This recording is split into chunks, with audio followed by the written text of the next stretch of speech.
Hello, good evening. This is Paul Cherry Trains, home of Bedstead Junction, and tonight is a very hot September evening. Just looked at the thermometer in this room, and it's 30 degrees, or getting on for 90 degrees in old money. And if you can hear some rumbling in the background, I've got a couple of fans going. I don't intend switching those off. I've got one right behind me, and one to the side of me going. That's hopefully keep me a little bit more cool. Now tonight this video is being made as a special request. Kenny Ashford Trains asked if I could bring out my, asking if I had my Mainline Manor still, and if so would I run it alongside my Dapol Manor, and that's exactly what I'll be doing tonight. So if any of you have any requests, I would try to honour them as long as I've got the locomotives to actually fulfil your request. But for tonight, for this special request, we'll be having a look at these two models together. And what we'll do is we'll talk about some of the differences between the two, because they are from two very different eras. But for me at least, they both formed a landmark in modern railways. Okay, so I'll be back with you in just a few moments when I've got the camera turned round. Okay, so as requested, you can see the two models together. Now, I know there's the GWR scale manor just came out, and I've got to be honest, I was giving it some serious thought about whether to get one of these GWR scale manors.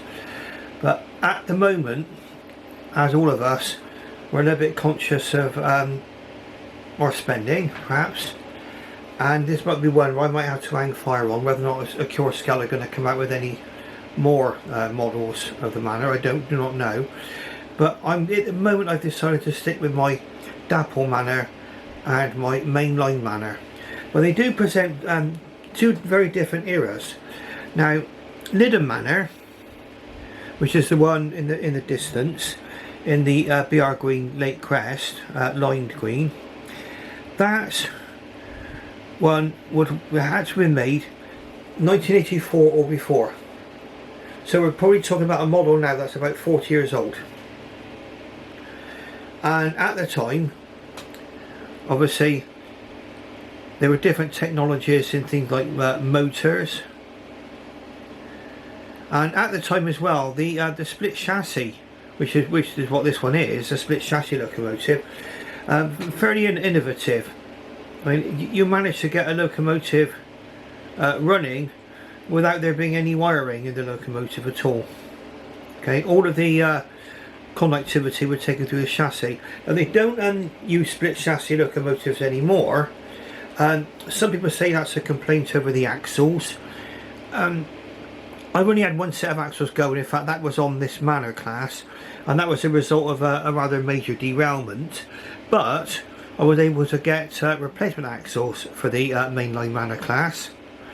And actually, if you get the hang of quartering, which I think I've more or less got the basics of now, quartering is making sure your wheels are 90 degrees apart from each other, from one side to the other. So the wheels on that side, say for example, might be 90 degrees ahead of the wheels on the other side. Got the quartering done, and assembled it all back together again, and the locomotive's been running rather well. Now I will have a little bit of a tip regarding these mainline locomotives quite shortly, because I did have some slight problems today before actually shooting this video. Now what I do is I have a quick change of points, and we're going to run Lydham Manor out onto the tracks, and we can talk about the Manor class a little bit. Not so numerous as the other mixed traffic locomotives. There were 30 of these built, but a large number actually remain in preservation. Okay, so what we're going to do, we're going to have a quick change of points, and then we'll see if we can get this locomotive underway. Right, so let's take a look. Where are we? Okay, I think we can get going here now. Pardon me.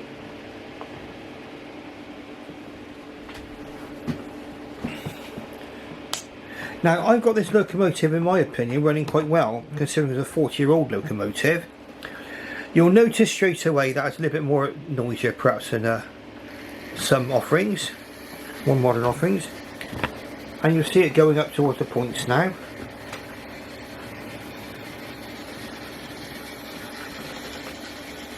And you see it's handled those points quite well. Okay, so there's no apparent loss of continuity in the running of the locomotive. The Manor class is a 460. 4 leading wheels, 6 driving wheels, no training wheels.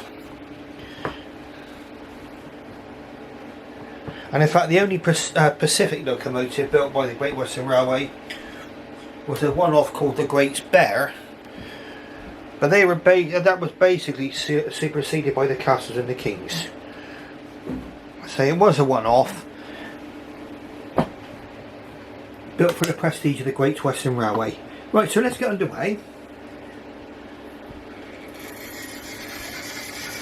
And you'll be able to clearly hear that motor. That's the motor and the gearing. On these particular locomotives, must remember the technology with gearing, motors and everything else was a lot different. But as far as actual details concerned and everything else, these locomotives, and a lot of the mainline locomotives, represented a massive leap forward. Much the same as the Dapol locomotive, which we're about to see. Now, the difference between this locomotive and the Dapol offering, which is on the siding there, is that this one actually has traction tyres on the rearmost set of driving wheels, but as you can see, it's actually causing no problems, as far as I can tell, with continuity. Now I know a lot of locomotives today have got tender pickups, and they're very much a nice to have, and I think, and also of course, there's electrical connection nowadays between the locomotive and the tender, which you didn't have back then. There's no continuity between the locomotive and the tender on this mainline locomotive. But today, obviously, there's a need to fit things like DCC decoders. They very often go on the tenders nowadays.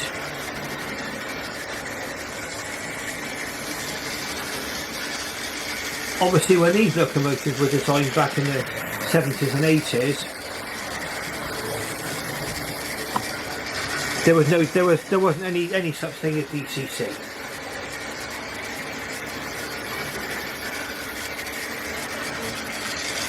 That's a very, very nice runner, this one.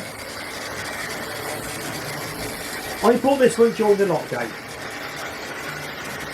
And locomotive price, modern railway locomotive prices were beginning to go up a little bit. Now this one was described as being in pristine condition, which it was. And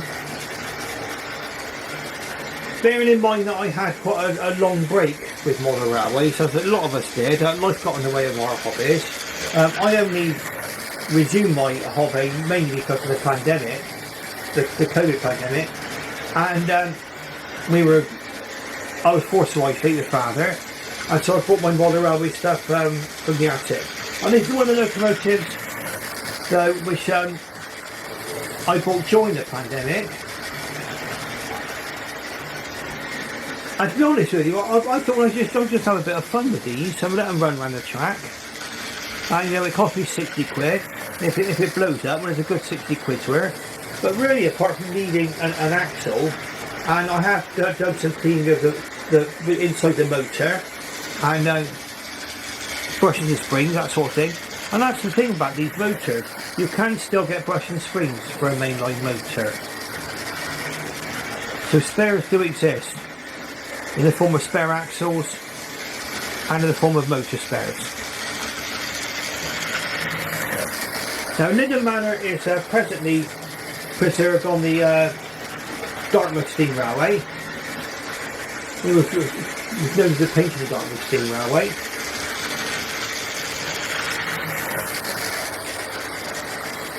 And that was one of the attractions for me. That is to be a locomotive that would be familiar in my local area.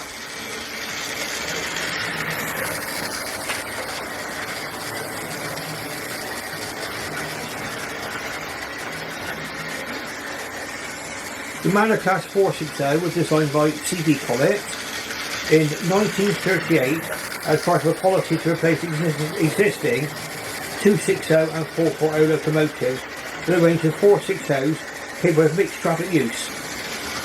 The Manor was a finer, lightweight design needed to implement the scheme. The axle loading was just over 17 tonnes. It was low enough to make them suitable for blue designated routes, where the larger Grange class locomotives were borrowed. The first 20 of these engines were constructed utilising the wheels and motion of withdrawn 4300 class 260 locos. Those were actually the moguls. And in fact, the moguls were so numerous, even they saw their way into BR service.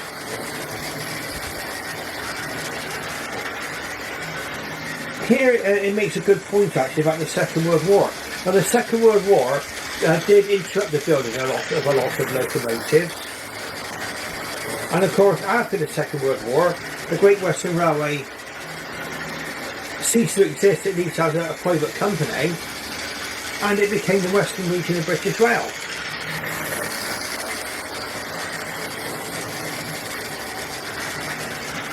So the first 20 were built before the war, and a further 10 were built after the war under BR. The Manor boiler proved to be a poor steamer, and the Manors were not considered too successful until a series of tests were made on 7818 in 1951 and 1952, where experiments of the drafting arrangements were modified, and this transformed the steamer performance of the boiler. And then the changes were actually brought to the rest of the class, and that made the Manor perform the way it should. They were remembered for their regular use on the Canterbury Coast Express, revitalised in 1954, where they were turned out in immaculate condition, being extremely popular with their crews. Now at the time of writing of this, and we're talking about 1984 or before, 6 of the Manor class locomotives are preserved. At the time of this model, 4 were in service: Earlspec Manor, Hinton Manor, which I've actually got here, if they were running on the Severn Valley Railway, Cookham Manor on the Great Western Railway Society at Dapol, and Lydham Manor on the Darts Valley Railway, which is now the Painting and Dartmouth Steam Railway. Okay, so that was at the time of writing. Of course, manors are popular in preservation, I think, because of their suitability and their route availability, the suitability for all the different routes. So if they were going to be run on branch lines, you could do that without having no worries about the weight of the locomotive. I think that's why they were popular in preservation. Another one of the reasons why a lot of locomotives were preserved, not just from the Great Western Railway but for others, was where they were sent after withdrawal. Now, the end of 1965 was deemed to be the end of steam on British Rail, at least on the Western region of British Rail. They had to carry on to March 1966 because of the Somerset and Dorset Joint Railway. But a lot of these locomotives found their way into Woodham Scrapyard in Barry, and that's where they languished for many, many years before being saved.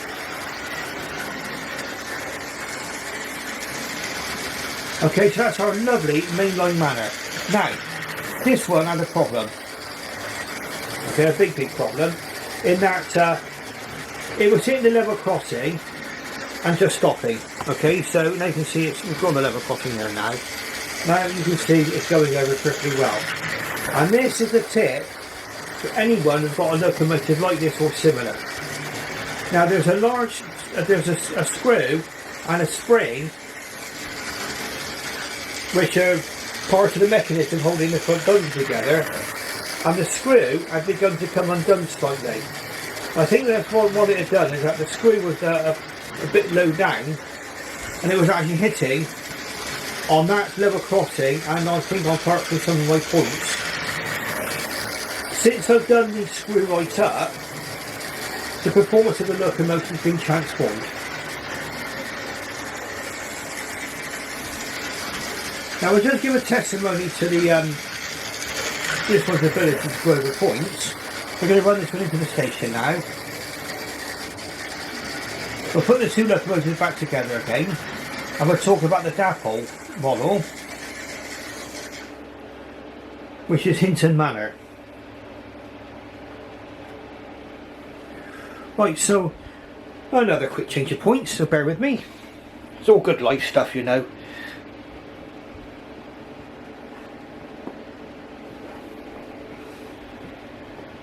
And you'll see that we're coming in on one of the more difficult junctions here, and that is a curved point followed by a right hand point followed by another curve. I'll be back in just a moment.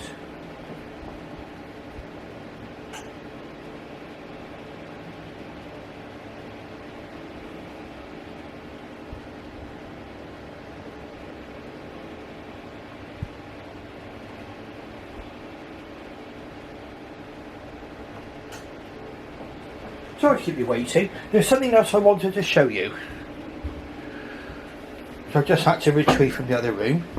So it'll be nice to include it, because again it solved a problem for me.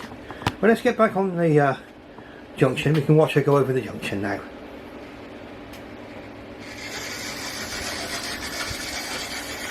Okay, show over the points, no problem at all. And we'll go into the station. Okay, excuse my clumsiness on the controller there, that was me, on the locomotive. So you can see the two together. Now, the main differences between these two locomotives, right, well they're both loco drive. The Hinton Manor from Dapol has sprung buffers. Also, there's an electrical continuity between the tender and the locomotive. A little bit of innovation actually with these locomotives. For Dapol, and these, as much as the main line represented a step forward. Sorry, I did my bit tongue tied then. This was also a step forward model wise as well.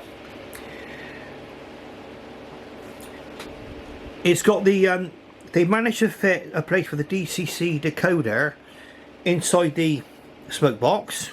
Okay, and that actually can be opened up, and there's a special tool, and it pulls out a drawer which takes the DCC decoder. So that makes fitting of a decoder quite easy. And also it incorporates a snap together connection between the tender and the locomotive, so you can literally separate the two quite easily and maintain electrical continuity. Also, something which is represented on the Dapol model, which doesn't appear on the older mainline model, is that you might not be able to see it right down there actually, right in the centre of the camera. The valve gear is represented inside in red. Very, very, very nice. Also, they managed to find a way of representing the safety valve cover. Try and get focus on that, and that really gleams, whereas that one on there is well represented in brass. Really, I think as far as the representation of the chimney is concerned, probably about an equal on there for me. I think both have done a good job. The handrails are slightly finer on the Dapol model.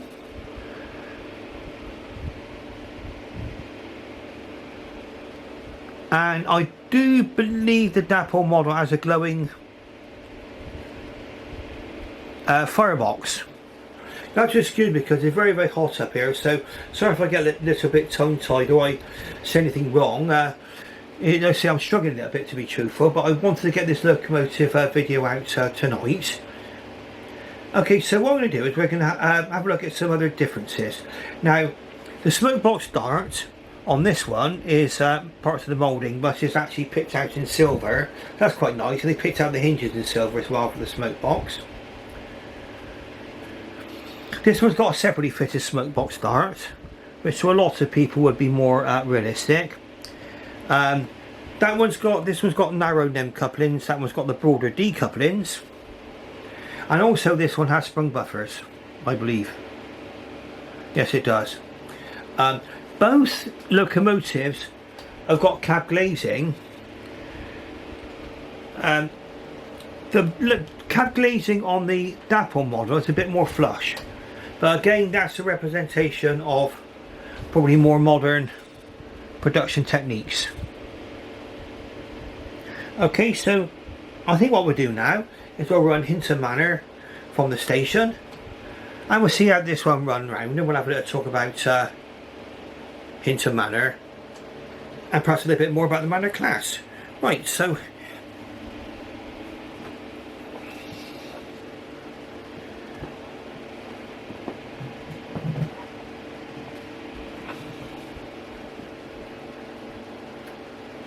now, the first thing you'll notice about this particular model when it starts to move is that it's much more quiet than the mainline offering. But, like I say, the mainline, cut it some slack. It was made over 40 years ago. If this locomotive here works for another 40 years, I'll be 106 years old, okay, 105 years old. Okay, so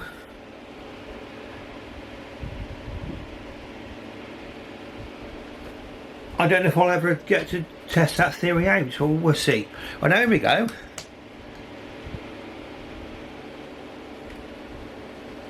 As you can tell, very, very, very smooth. Sorry about the tripod juggling there. This tripod, a lot of modern tripods now, they've got a different mechanism. This one relies largely on friction, and so sometimes unless you get things adjusted absolutely perfectly, you can get a little bit of a judder. But you'll notice that this one's perfectly quiet.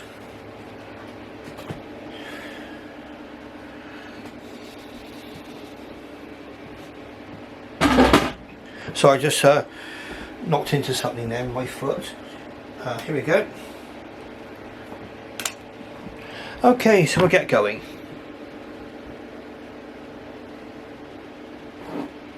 And also I'll show you this little item I had to fetch from the other room a few moments ago.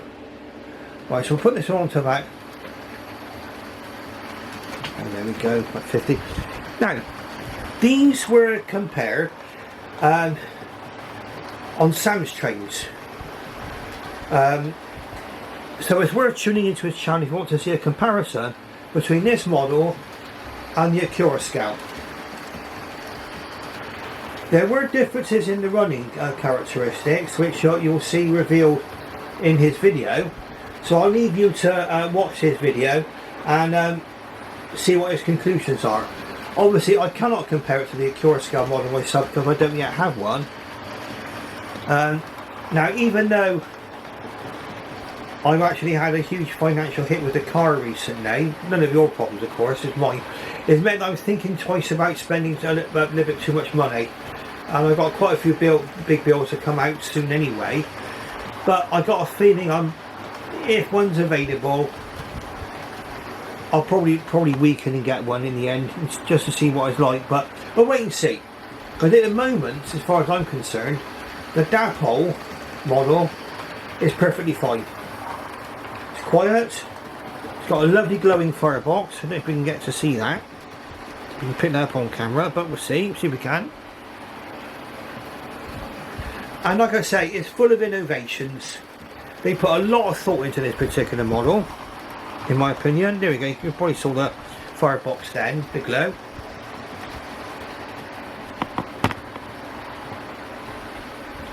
And in some ways, it's for some model producers to follow suit. Now, the one thing that I've always said, and this is a result of me receiving locomotives in less than perfect condition, okay, sometimes. A lot of it's down to the quality of the packaging and the way that the locomotive's been boxed up. And that's why I like to do unboxings when I can, if I do a review. And with the way that the Dapol model was actually boxed, it's far, at the time when I got this, was far superior to Hornby. Now, as we said, Hornby, yes, they do the block of ice stuff, but their boxes were nowhere near as substantial as this Dapol offering, with lots of foam in the packaging in the box, an operating manual in colour. It was just like I say, when I bought this for me, it represented a massive step forward. Much the same as the mainline locomotive down here, Lydham Manor, must have represented in the 1980s, 70s and 80s.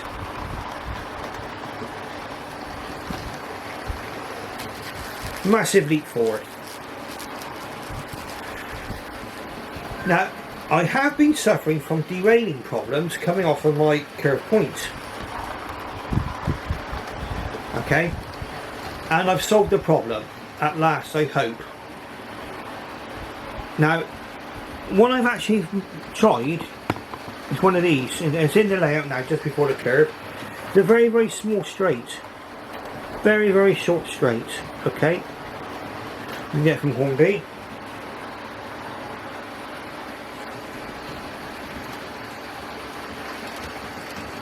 You can see that. You get focus on there. So here we can. R610 short straight, 38mm. Now, I once put in sort of like once twice a length into the layout, but really with a layout like this, every inch, and I mean every inch that I can fit onto this layout, is of vital importance. It means the difference between me being able to fit trains into the sidings and not. I'm running on a 6 foot by 4 foot layout, and I'm not moaning or complaining about it. I'm very, very happy with my situation as it is. This is very much a mobile layout, and I can take this layout down anytime I want. I've seen heartbreaking situations of people having to break up their dream layouts, or layouts have been left behind in lofts and they've had to be broken up, and that's someone's virtual life's work sometimes. And I think to my own view, I like to keep my layout as mobile as possible. Now, Hinton Manor, I bought this in plain black livery rather than the line livery, early crest, and I'm got to be truthful, I'm very, very happy with my decision. That beautiful representation of the safety valve cover, the nameplates, the crest, all the details on this locomotive, it made it absolutely pop. Okay, and I think, to be honest with you, the black livery, considering these were mixed traffic locomotives, or are, black suits these locomotives very, very well. Of course, the preference for a passenger train would normally be GWR or BR green, certainly for Great Western, but still, like I say, I think black looks very, very nice.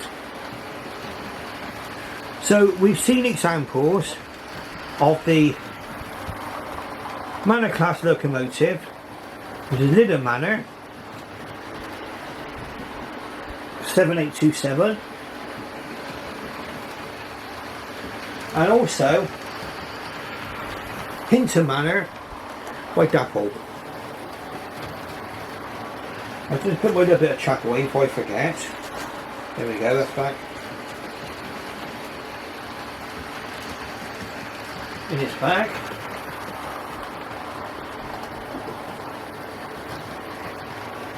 Now the locomotive you can see go round. Hinton Manor 7819 BR Black, large early crest. I think it's 4S001005 is the model number. And there we go.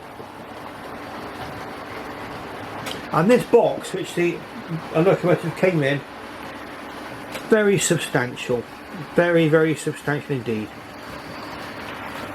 And it kept the locomotive in pristine. It arrived with me in pristine condition.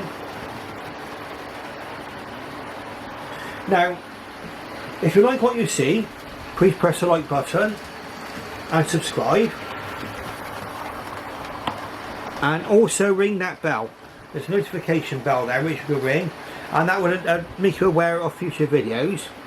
And subscribing doesn't cost any money. You don't need to pay a subscription to watch my channel. Okay. Oh, and also, just out of interest, the model which you saw before is Manor Class 460 locomotive, BR green livery, and it was catalogue number 37043. That's the mainline locomotive there. Right, so on that note, I say thank you very, very much for watching.